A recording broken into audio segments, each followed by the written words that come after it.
السلام علیکم۔ ایک دردناک اور خوفناک حقیقی انکشاف۔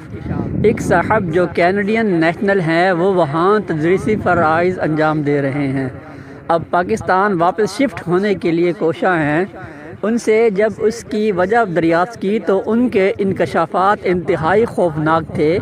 کہنے لگے کہ کل جو یونیورسٹیوں میں بہت کانفرنسوں میں شرکت کی جن میں چند ایک اسلام پر تھی، ان میں سے ایک کانفرنس کے بعد جب کچھ پروفیسر اور دیگر بیٹھے کھانے پینے میں مشغول تھے اور گپیں لگ رہی تھی تو باتوں باتوں میں انہوں نے پوچھا کہ آپ لوگ اسلام کے اتنے پیچھے بھی ہیں اور مسلمان ملکوں کے لوگوں کو نیشنلٹی بھی دیتے ہیں۔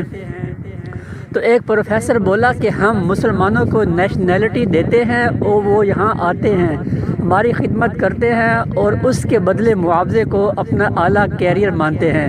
جسے آپ آئے ہیں، آپ یہاں ہماری حکومت کی نوکری کر رہے ہیں اور ہمارے بچوں کو وہ پڑھا رہے ہیں جو ہم پڑھوانا چاہتے ہیں۔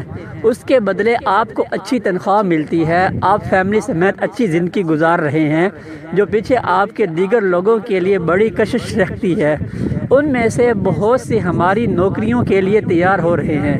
یہ ہمارا پہلا مقصد ہے، اور دوسرا یہ کہ آپ جیسے زیادہ تر لوگ اپنے مذہب قائم رہیں گے، پر آپ کو لگتا ہے کہ آپ کی اگلی نسل بھی آپ جیسی مذہبی پر قائم رہنے والی ہوگی۔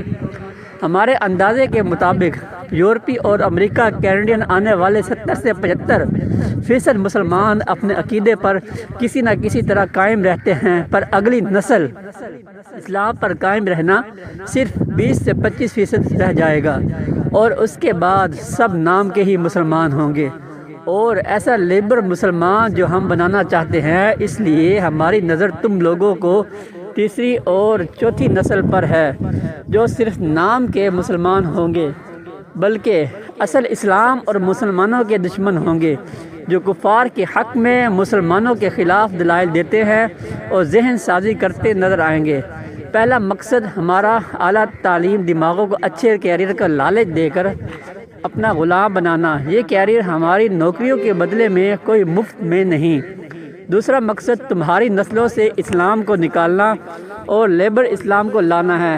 یہ تمہارا کام ہے۔ وہ صاحب کہنے لگے، اس انگریز پروفیسر کی باتیں سن کر میں نے جب ان سے بچوں کا تجربہ کیا تو یہ دیکھ کر حیران رہ گیا کہ اس پروفیسر کی باتیں اور اندازہ ناقابل یقین حد تک درست ہیں۔ مجھے اپنے بچوں میں دنیاوی معاملات میں کیریئر بنانے کی، آگے بڑھنے کی اور اس ماحول میں رچ بس کرنے کی لگن نظر آئی اور دین نظر نہیں آیا۔ اب میرے پاس ہاتھ ملنے اور پشمانی کے علاوہ کچھ نہیں ہے، کیونکہ دنیاوی معاملات میں الجھ کر اپنی اولاد کو نہ دین کی روشنی پہنچا سکا اور نہ ہی اپنی سماجی اقتدار سے بہرا کر سکا۔ اب واپس جانا پڑا تو خود ہی جا سکتا ہوں، کیونکہ اولاد تو کینیڈین شہری ہے اور ان پر اب میرا کوئی زور نہیں ہے۔ ان کی باتیں سن کر سوچ میں پڑ گیا۔ اس انگریز پروفیسر کی باتیں صرف باتیں نہیں، بلکہ اسلام دشمنی اور ہماری سماجی معاشرتی اقتدار کو توڑنے کا کئی دہائیوں پر مشتمل ایک پلان ہے۔ 80-90% پرائیویٹ اسکولوں میں داخلوں کو اچھے نہیں سمجھا جاتا، پھر ہوا کا رخ بدل گیا اور اب سرکاری اسکولوں میں داخلے کو نیچ سمجھا جاتا ہے، کیونکہ اس کا نظام برباد کر دیا گیا ہے۔ انگریز نے ہمارے تعلیمی نظام کو ایسا بنا دیا، سرکاری اسکولوں میں انگریزوں کے پالتو کے ووٹر اور سپورٹر کی کھیپ تیار ہے، اور پرائیویٹ اسکولوں میں اچھے کیریئر کا لالچ دے کر اپنی خدمت کے لیے غلاموں کو تیار کیا جا سکے۔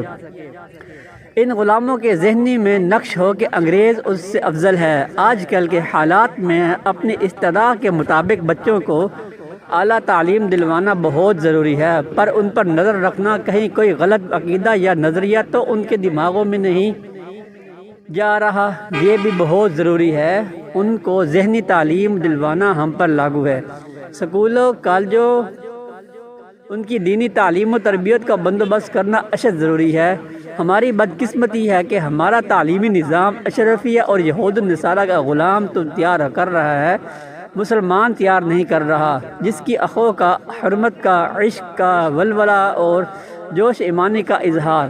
علامہ اقبال نے جا بجا کہا، ہم لوگ جنت اور حوروں کے طلبگار بھی ہیں اور دعوے دار بھی ہیں کہ یہ سب کچھ صرف ہمیں ملے گا اور کفار کو کچھ نہیں ملے گا، پر زندگیوں میں اسلام کو صرف اتنا لانا چاہتے ہیں جو ہمارے مفادات کو اڑانے نہ آئے، امن پسند ہیں۔ عزت ناموسوں پر حملے کے وقت بھی امن ہی یاد آتا ہے۔ انسانیت کا درس دیتے نہیں تھکتے، پر جب یہود و نصارہ مسلمانوں کو گاجر مولی کی طرح کاٹتے ہیں تب کبھی کبھار کوئی مذہبی بیان جاری کر کے جان چھڑا لی جاتی ہے۔ تاریخ اٹھا کر دیکھ لی جائے، 1952 کی پہلی تاریخ ختم نبوت سے لے کر آج تک ہر لیڈر اور حاکم میں اسلام اور عاشق کے لیے بغض اور کفار گستاخوں کے لیے ہمدردی نظر آتی ہے۔ بدقسمتی سے ہزاروں لاکھوں کلمہ گو علماء نام نہاد کے عاشق ہیں، لیڈر حکمرانوں کے ساتھ بن جاتے ہیں۔ اس لیے ہم آج قوم ذلت رسوائی کی گہرائی میں ڈوب چکی ہے۔